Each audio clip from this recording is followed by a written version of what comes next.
Future Now show. Brought to you by the Club of Amsterdam. So good evening, everybody. I'm Patrick Crehan from Brussels, and this is the Future Now show from the Club of Amsterdam. So this evening I have with me Adriaan Kamp. He's an author, an advisor, an influencer, and he's fighting the good fight to make the world a more sustainable place. I'm told also that he's winning. So just in case some of you don't already know Adriaan and what he's doing, let's start off with hearing a little bit from you, Adriaan. Who are you? What gets you out of bed in the morning? Thank you so much, Patrick, for reaching out and for allowing me another opportunity with the Club of Amsterdam and to share a bit, indeed, a couple of words on the excitement and the things we can do in life to make some good futures and to see a better world. I'm not sure if I'm fighting the better world. I don't think you can fight it. I think it's more a journey, of course, of inviting the better world and to develop amongst ourselves. So to place a little bit of who I am, in very simple terms, yes, I could study in the past a little bit, so I wasn't, and yes, it was true that a big oil company liked what I did, so I was then pattern recognition, AI, applied physics 40 years ago, but they took me out of the student departments and brought me into the international class of big oil. And basically to learn the trade of becoming a small or big oil baron in the exploration and production world. So I had the luck and pleasure actually to have the joy of living in multiple countries, living and working in multiple countries. And it was in exploration and production, so in making or getting oil out of the ground and making factories to produce it, to deliver it to the market. So I learned from very good bosses and very good leaders. It's always better to have very good bosses and very good leaders, so you can learn a little bit. I could learn the trade of project delivery work, so making these factories. Also a little bit of business development, so understanding if you're in a country, how do you relate and how do you develop that market, up till strategy and portfolio management in a big oil company. So I learned a little bit of trade, so I had the pleasure of that.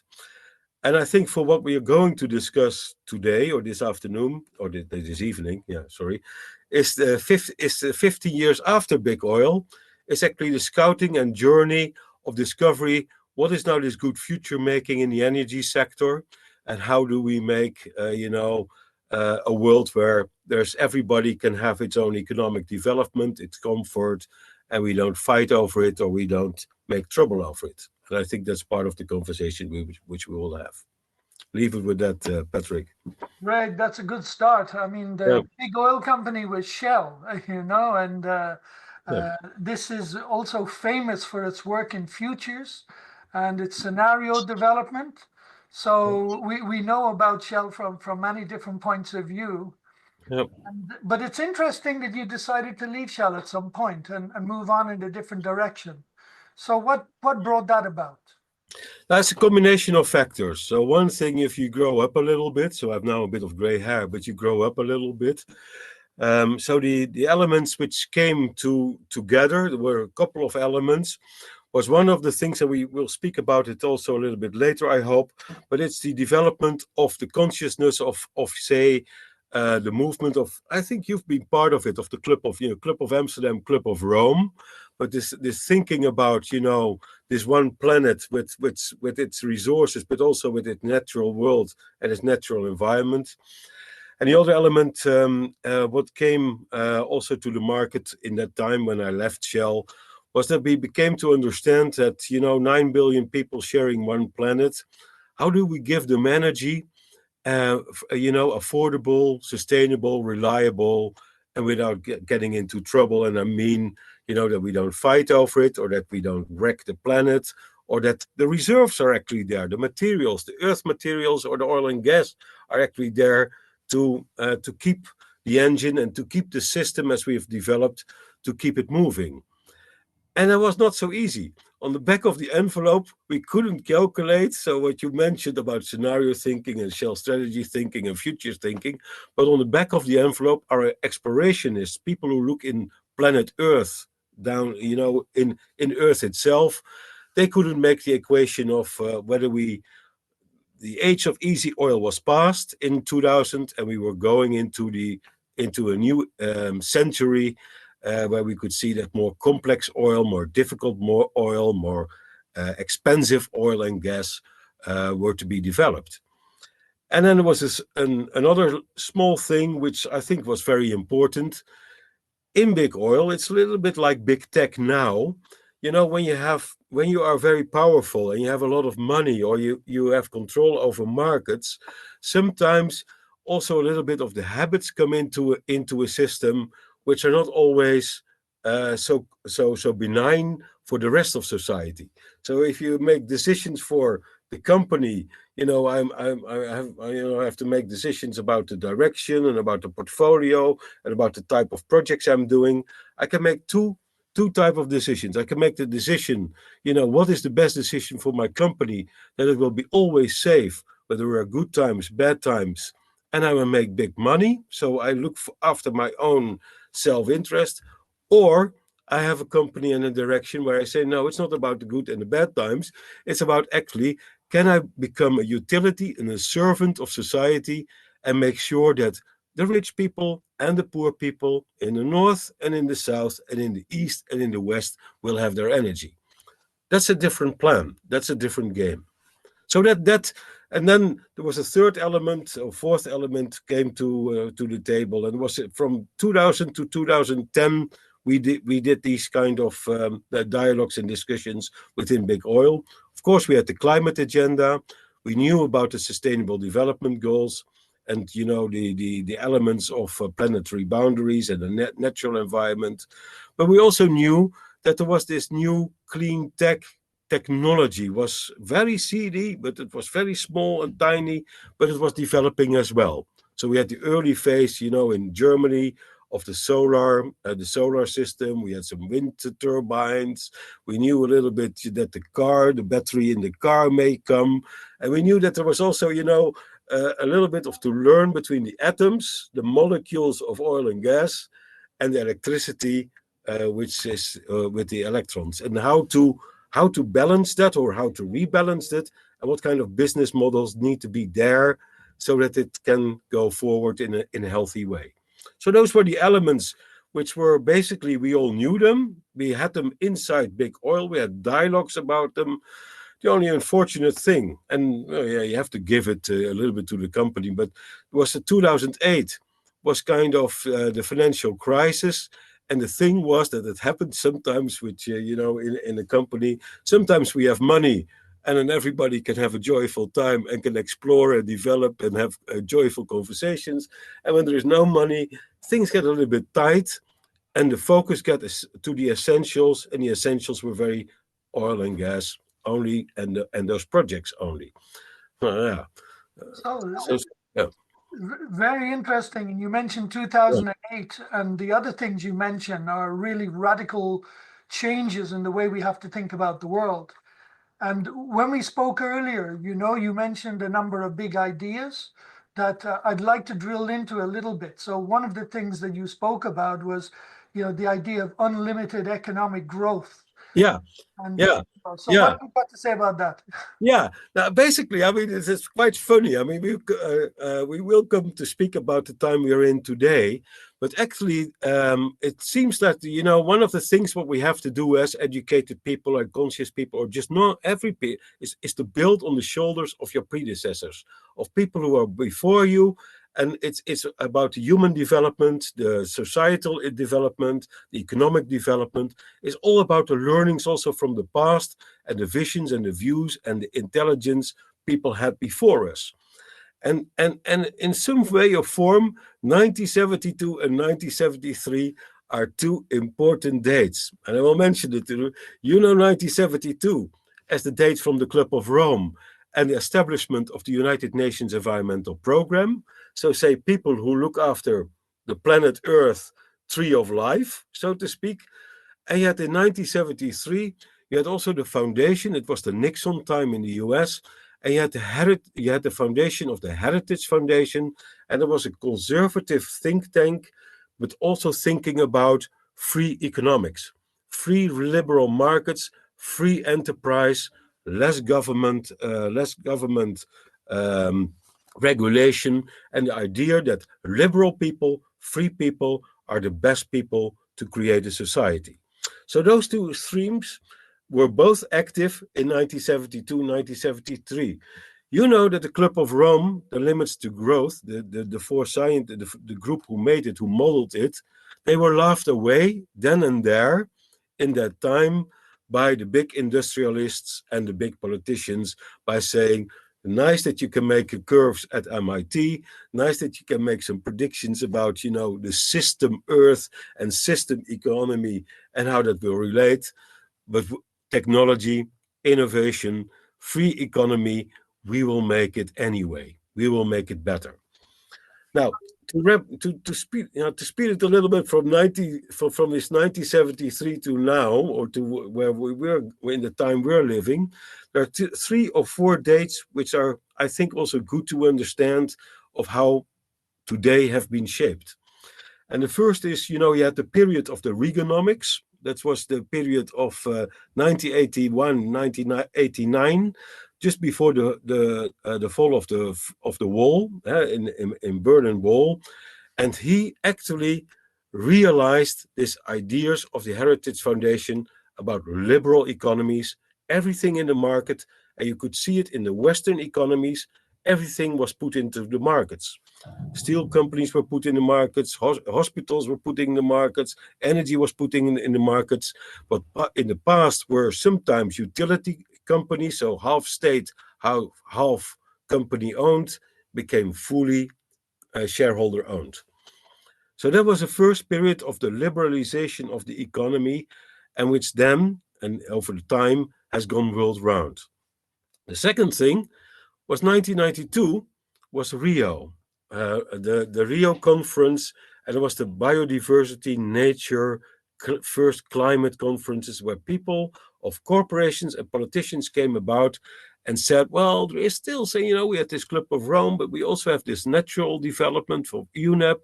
And is this something that the way the engineered economies relate, with the smoke screens or with their consumer behaviors and the way we build cities, etc., it relates with the natural world. So there is something we have to learn and to protect and preserve the natural world, clean water, clean air, a little bit of forest, an ocean which is still full of fish.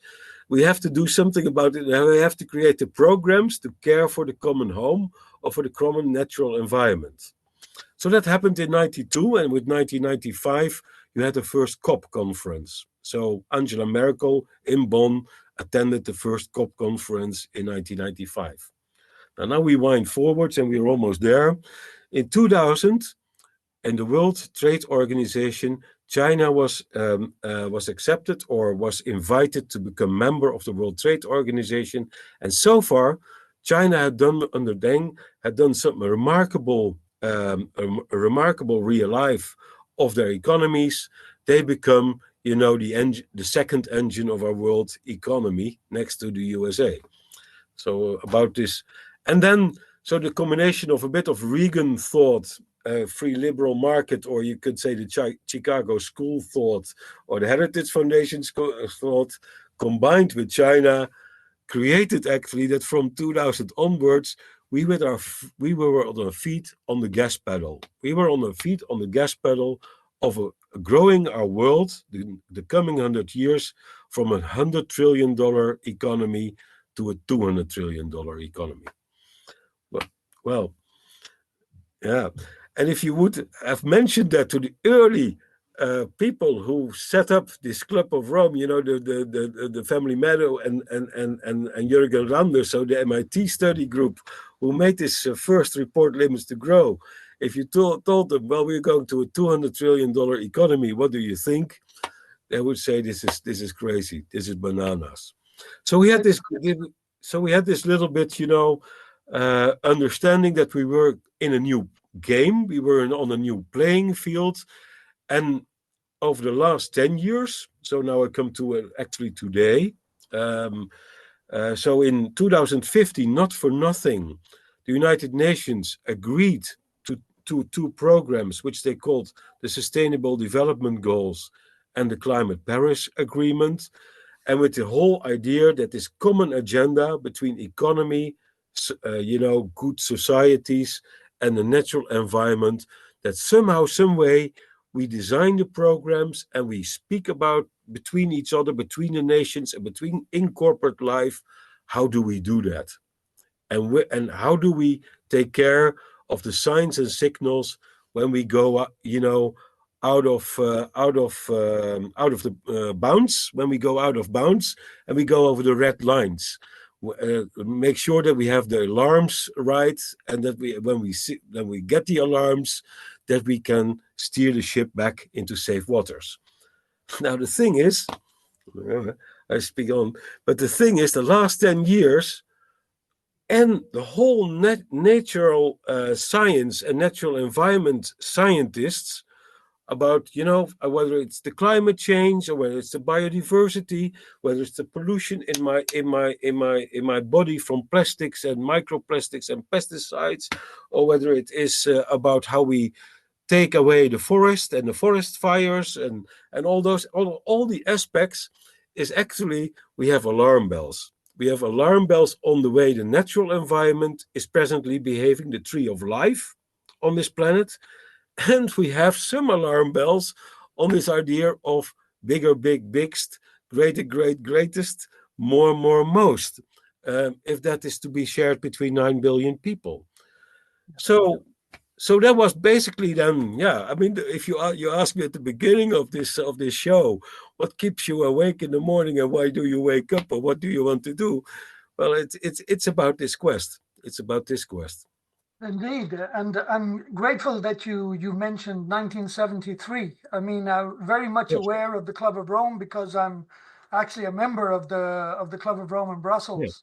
Yeah, I knew. So I know its history quite well, and in fact, there was an industrialist, Aurelio Peguet, who was worried about the direction the world was heading in and saw the unsustainability in Yeah. the way industrialists were behaving. Yeah. But you pointed out the role of the Heritage Foundation, and Yeah. where a whole other ideology came in and essentially overwhelmed thinking about the limits to growth. Yeah. So this is came up again in 2008 with the big crash, when people were saying, that somehow capitalism has failed. So these issues that we're talking about, it's not just about nature, it's also about the way economies are organized, Yeah. the way money operates, etc. And I guess you must have ideas as to how to bring about that transformation that has been so hard to make, at least until now. It's So yeah, that's tell us a correct. little bit about that. Yeah. Yeah.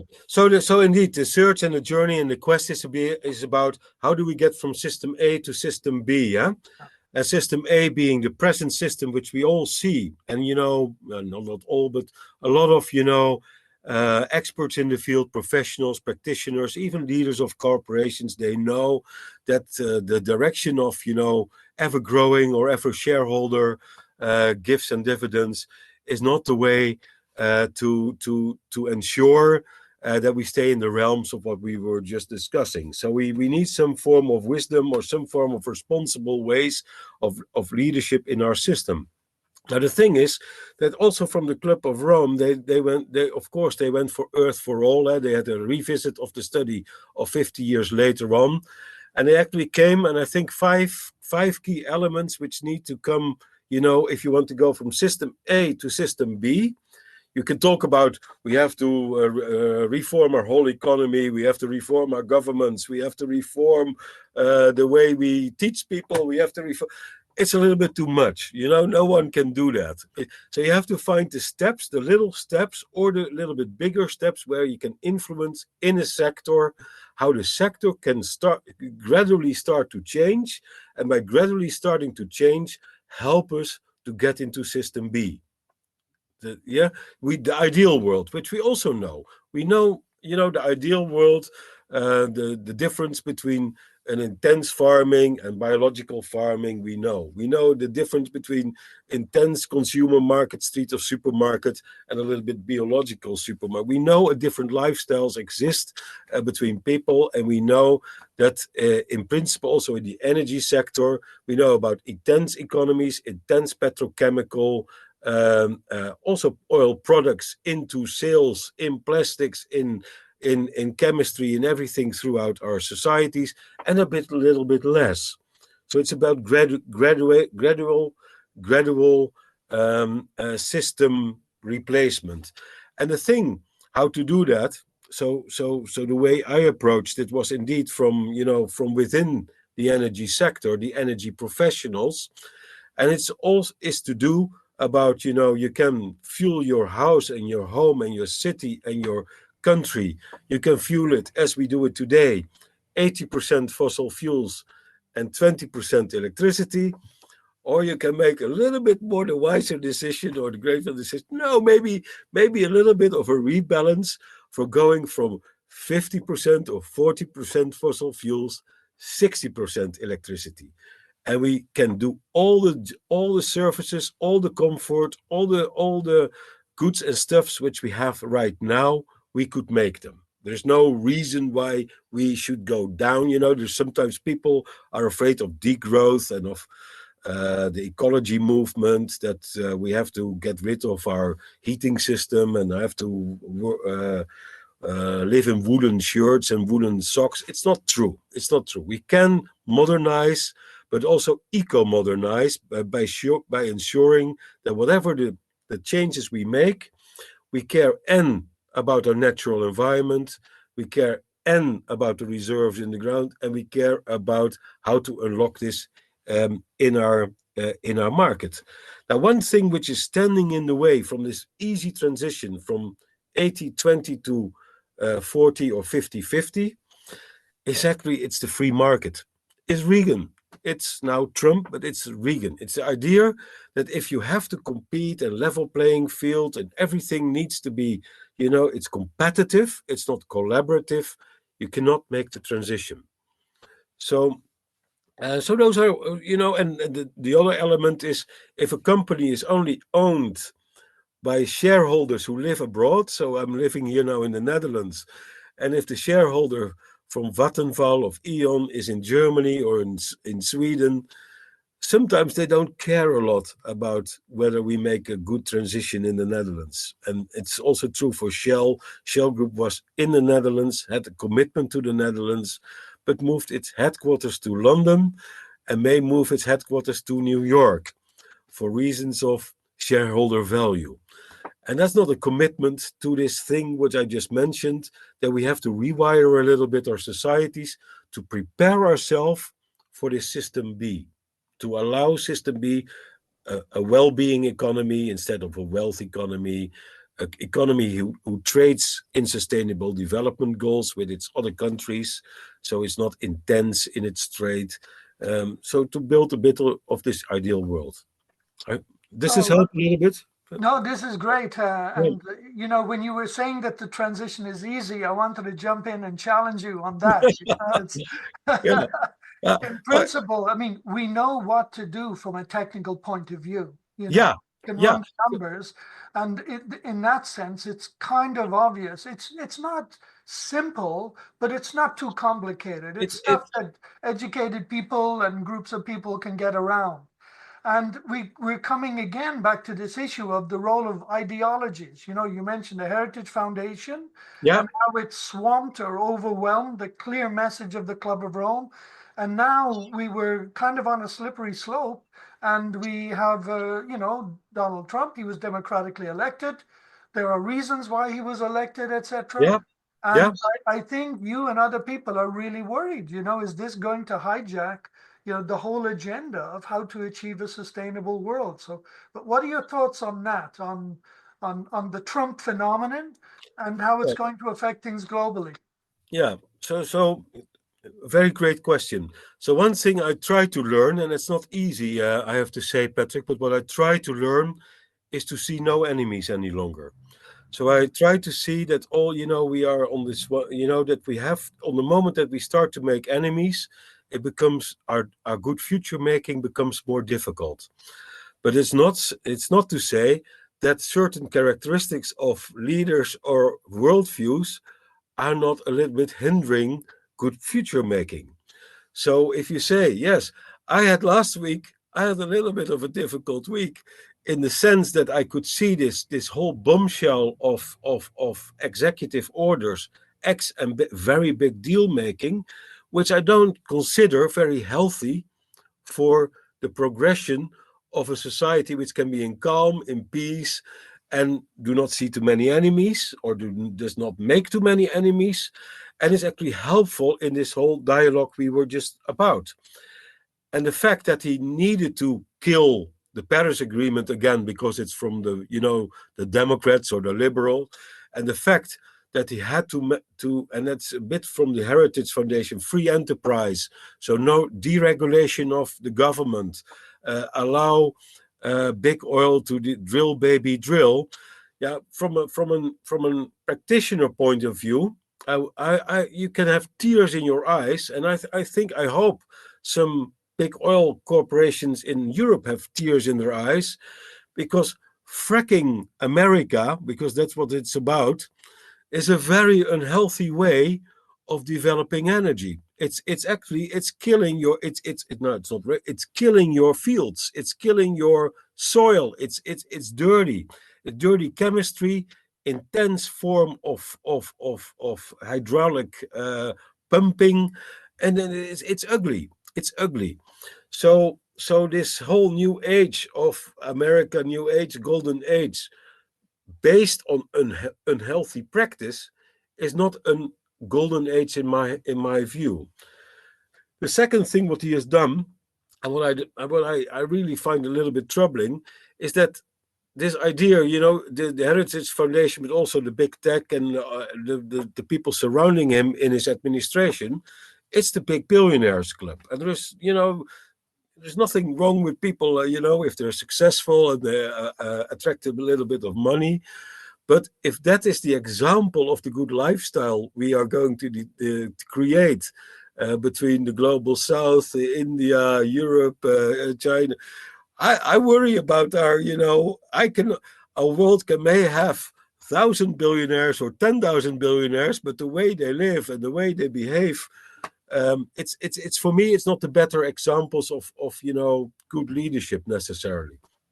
And the third, what he is doing, and that he has done on Davos, he has given also, of course, messages around the world by, first of Panama and Alaska and Greenland and things like that.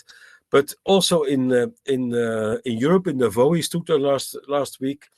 And the thing what worried me was that he is giving clear messages, Europe, you're a little bit now the prey. Yeah? You have to pay the arms and the weapons from me for NATO.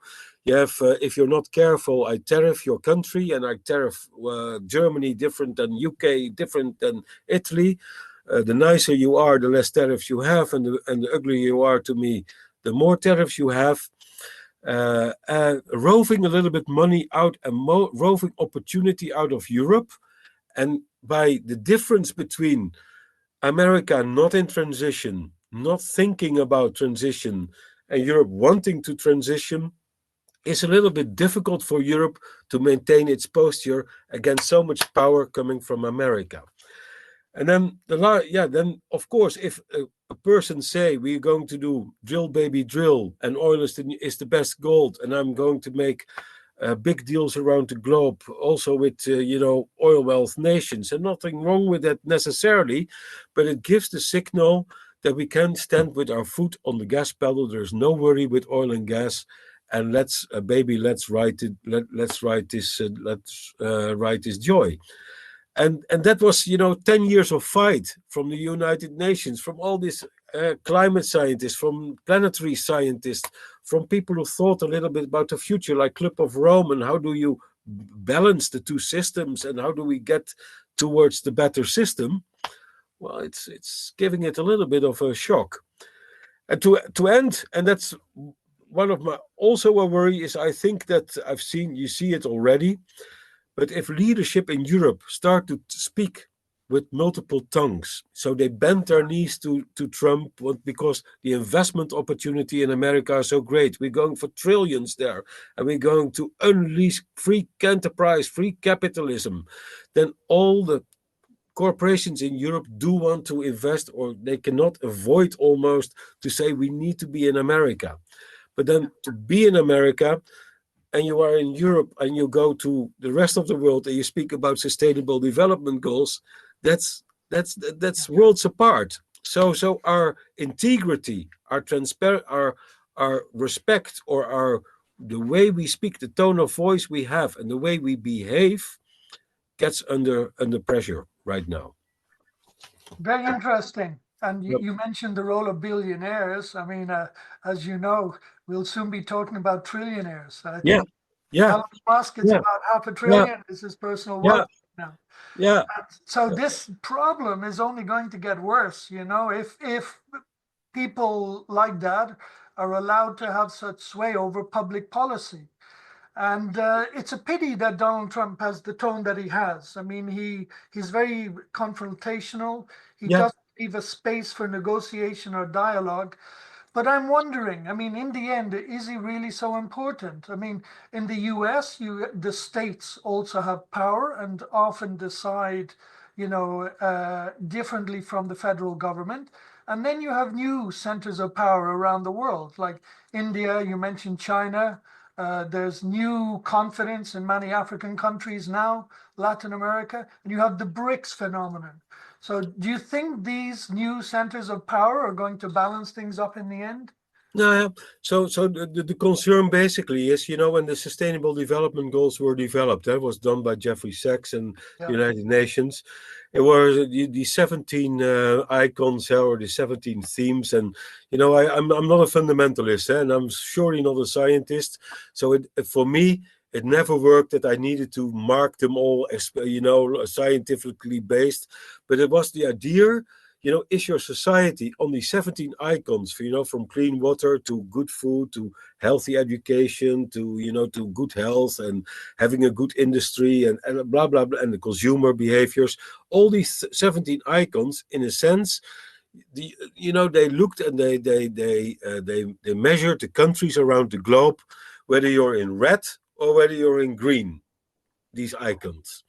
Yeah. And when it started in 2015, there was no country on the planet who was green. There were countries with a bit of green, a bit more green, but there was a lot of red still around the globe.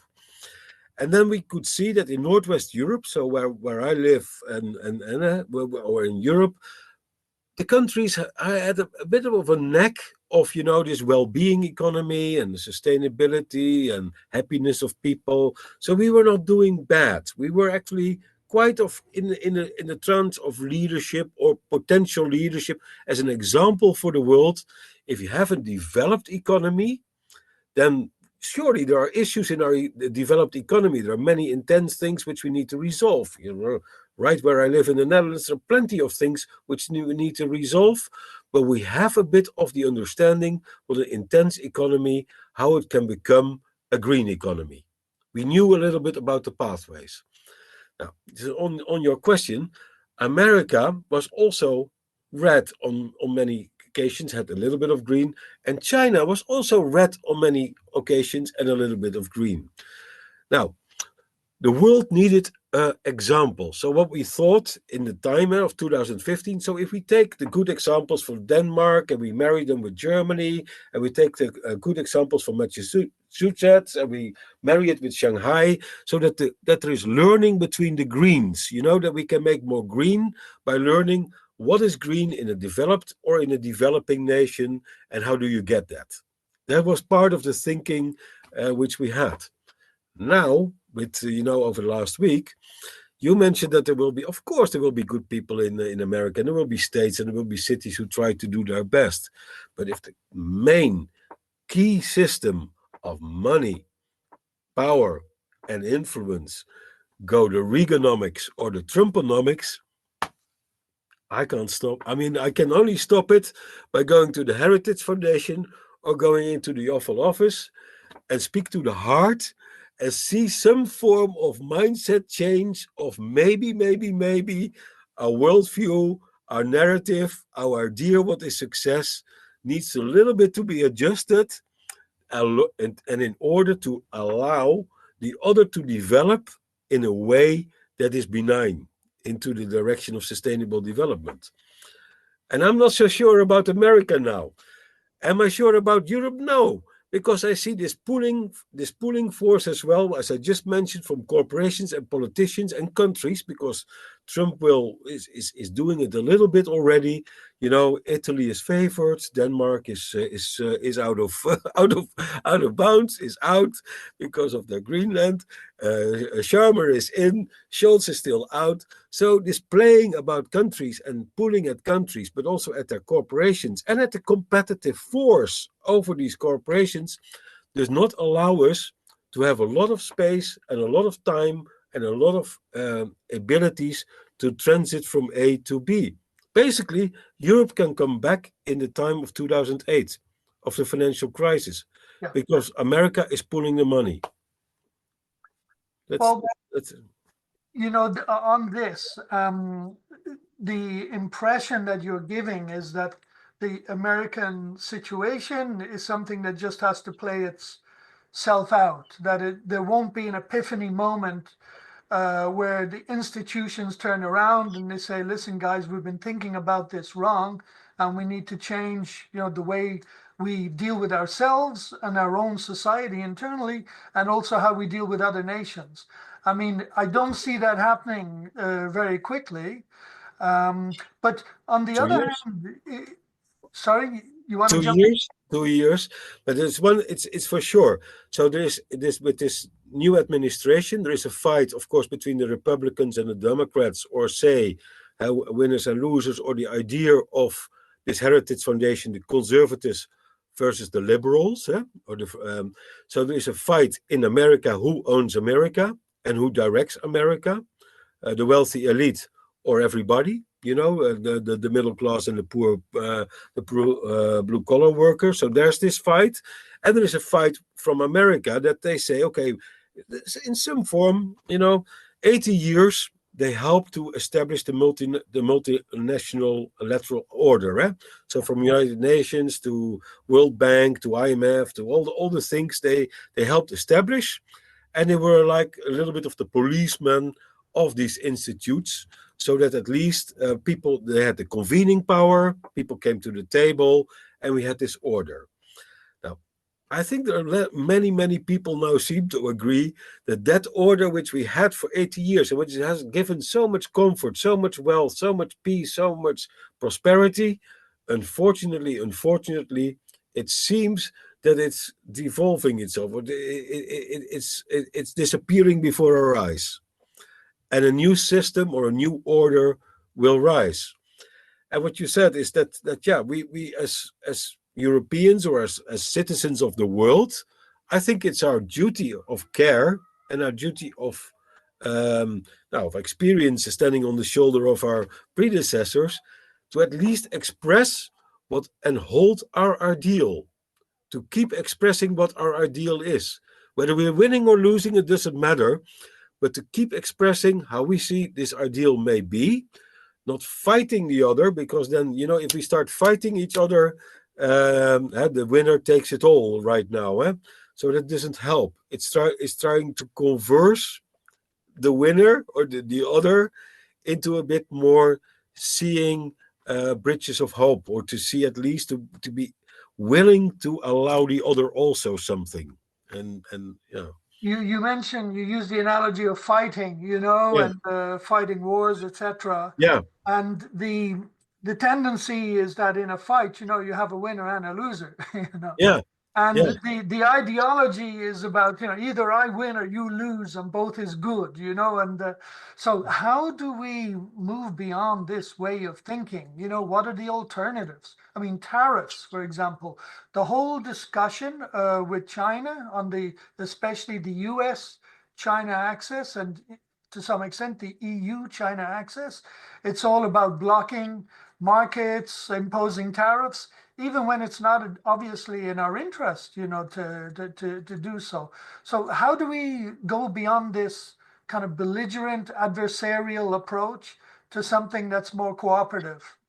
Yeah, Jeffrey Sachs has gone about the last year or so, a couple of years ago, and he he advocated, of course, it's about diplomacy, yeah, and it's about mutual respect, and about what I opened up with is never ever, or don't see the other as your enemy, or at least start. You can have a conflict, so I'm not, you can have a serious conflict, but try to resolve, get under the conflict and try to resolve it in a great way. Like now, Trump, and it's the Heritage Foundation, unfortunately sees the Communist Party of China as their enemy, and that's the cold enemy. And so by all his acts and all his going about, he will look at, am I winning or am I losing from this China state government? Instead of the other way, you describe, the other way is like what I also advocate is, no, we have to go there. You have to applaud them by saying, you did so great by ending poverty in China. You developed massively manufacturing and goods for the world. So we have to thank you for all the efforts the Chinese people have made in creating abilities for the global South, but also for us to develop a global economy. It's true that you have also developed this power grid, so the electrical, in the energy space, if I speak about that, it's true that you also developed great stuff there, which is very useful. Maybe not always in my market, because we don't trust each other now. We are not the best of friends, but we are no enemies. But we can work together and develop it in other markets where we can complement each other in the sustainable development agenda, and we can make either peace or development programs which are good for your country, for China, good for Europe, good for America, and good for the countries where we develop. So that was the whole idea of, say, the United Nations Pact of the Future.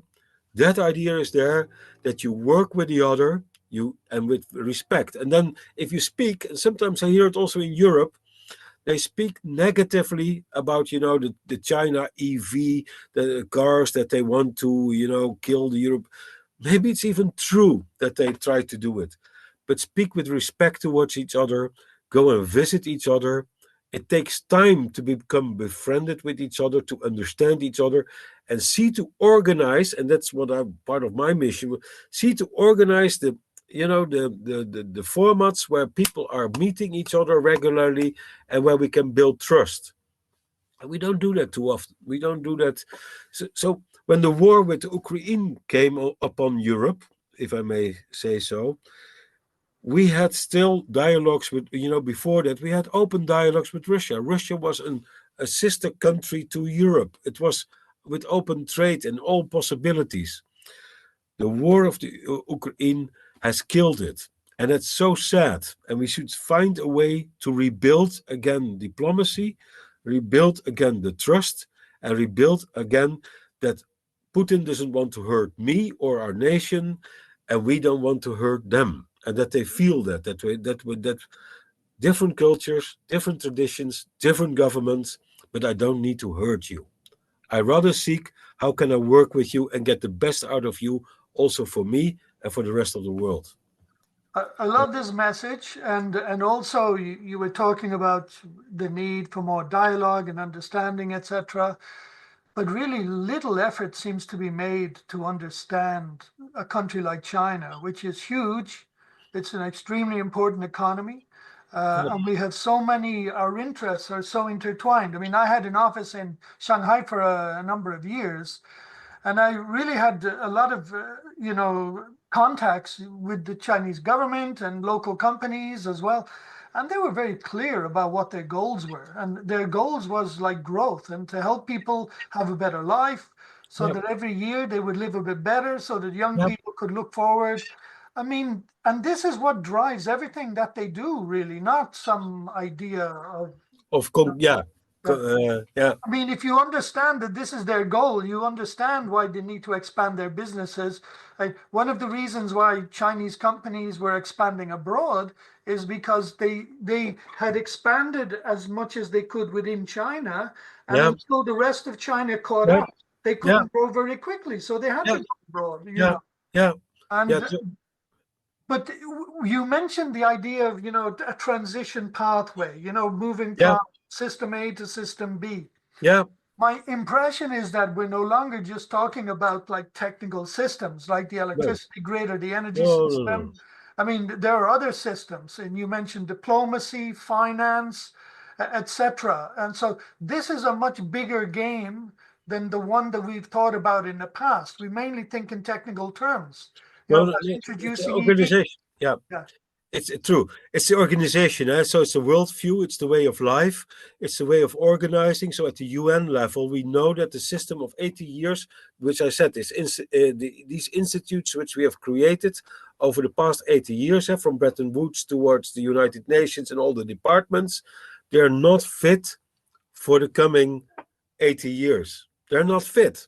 They have outgrown their purposefulness or the way they are organized. So we have to reimagine a little bit, and we are clearly seeing that the world is starting to have big continents, the Africa continent, Asia, China, India. So we have America. So we have big continents. So some way we have to instill a new way and a new order between these continents and BRICS and G7, which is an old-fashioned way of dividing the world. But how these continents can have harmonious dialogues and conversations on the way they relate between each other in the economy and the natural environment and so forth, and between the people, businesses, the culture, the respect, and trying to understand each other. And two, because of this common home, this one planet, we also need the proper dialogues on this common home. Now, to have 190, we saw it this December, 197 countries were invited in the International Court of Justice to speak about the climate change agenda of the Paris Agreement, where also some people already observe, it has become such a big cloud there with hundreds and thousands of people coming together to talk about climate change.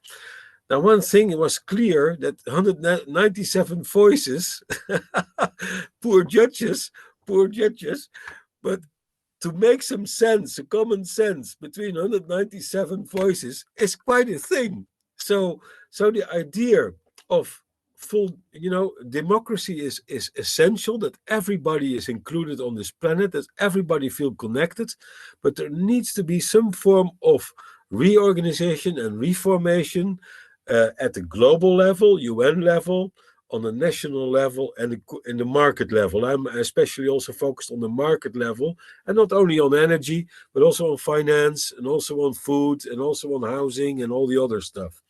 So some form of cascading, of a rethink, of to organize better. And you can't do that from system A to system B. From we replace everything with system B, like China global development option. No, the better way would be that between, like I discussed, that we have to find the right steps now from where we are today. What is the tone of voice? What are the key essentials which I would like to bring to the United Nations and to our nations here, to say at the United Nations, this is the way we have to reform. And it's on the UN on the UN Global Compact, or the UN Pact for the Future, that was done this year. And to give you an example, one of my readouts this year was a little bit against or on the Draghi note, the Draghi papers publication, which was given to Mrs. von der Leyen on Europe. And one of my small observations was, if you looked at the Draghi papers and you looked at the EU new Commission plans, there was nothing but surely nothing, zero, on their ideas, their vision, their suggestions, how to improve the conversation between these power blocks, how to link with the UN Sustainable Secretary General Guterres agenda, zero. I think that's a weakness. I agree. And I'm delighted you brought up this point. I would say it's a provocative one Yeah, that, and it's not quite mainstream right now, although Gutierrez recently has been talking about reform of the UN and reform of institutions yeah, and giving a voice to other countries that have been like excluded or sidelined, like Russia, for example, that if yeah. you don't have dialogue, you cannot move forward. That's true. So, There's- so it's interesting that we come back to the institutions. You know, we yeah, spoke of the Club of Rome and the UN Environmental Program and the Heritage Foundation, and now talking about climate change and sustainability. We're back on the issue of institutions, and you make the point that the institutions that were useful and played a good role, or maybe not even a good role, but the institutions that were yeah. operational and effective until now, they're no longer being effective. And there's a need to look at the whole institutional landscape and redesign it. Yeah, simplify, And simplify, simplify it, yeah. redesign, and make it better to purpose.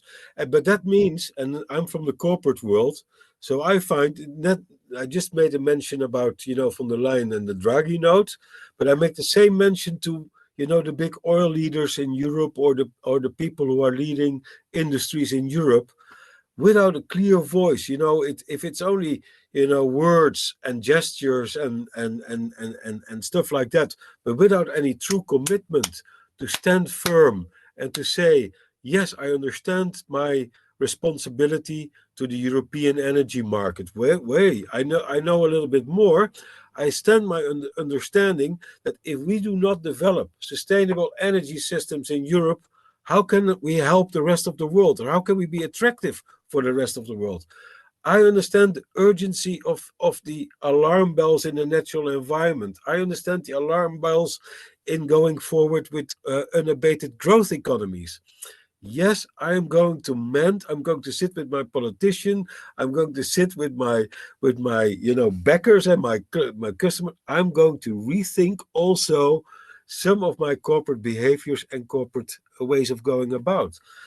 And we did that. So we know how a big oil company like Shell, BP, Equinor, Total could do so much better if they would sit around the table in one room. And we have the same in the same room or the next room. We have the power grid companies who want to be EVs and want to electrify societies. And we would set these two groups together and would say, now, gentlemen of fortune, let's make a plan, let's make an organization, and let's make a step arrangement for the coming of 5 or 10 years, a plan of approach, how we change our system from system A, where we are stuck into today, and with the Trumponomics coming over us, to system B, which we want to have. It can be done. So we just have a few more minutes. Yeah. And I'm going to ask you to kind of summarize what's your big message that you want people to take away from this. But before you do that, I want to remind our viewers and listeners, if they like this, click the like button, send a link to your friends, tell them to watch us, and don't forget to subscribe to the Future Now show and the newsletter of the Club of Amsterdam. So anyway, I got in my plug for the Club of Amsterdam and the Future Now show. And Adriaan, let's try to sum up as succinctly as possible, what is the takeaway for those who are listening today? Oh, first of all, I think it's very important that you dare to speak up, so that you dare to speak up about the realities we are going to see. So the real world we're in, and the changes you see for the better or for the worse. That you dare to speak up about the reality we're in. I also like people to hold an ideal or to try to identify among themselves, and especially energy professionals, or whether you're in a society, a part of a society, or part of this bigger picture, the global elite. Hold your ideal, and develop your ideal, the vision of where you would like to go. And And ultimately, I don't like. I think we have a little bit of learning to do between ourselves, how we relate with each other, and how we speak with each other. So, some people call it small acts of kindness, or being polite and being respectful, wanting to listen, wanting to give. But yeah, for me, it's away from that success is not that I'm a billionaire, which I'm absolutely not any longer. My success is in the well-being, and in the pleasures and in the joy and in the happiness around us, so that we are, yeah, in your leadership. You know how to nurture and how to create. Go away from conflict and get a little bit on the peaceful, more beautiful path between people. So, Adriaan, Yeah, listen, it's been a pleasure listening to you. Very interesting ideas, and the historical perspective you gave to where yeah, we are today is really useful. yeah, So I've got a lot out of this, and I hope we'll be able to come back and talk to you again, and maybe in a year's time to find yeah, out how things are working out. Thank you so much. yeah, Good night from me, yeah. and good night to everybody who's listening in. Thank you so much, Patrick. It was a joy. Thank you. Thank you.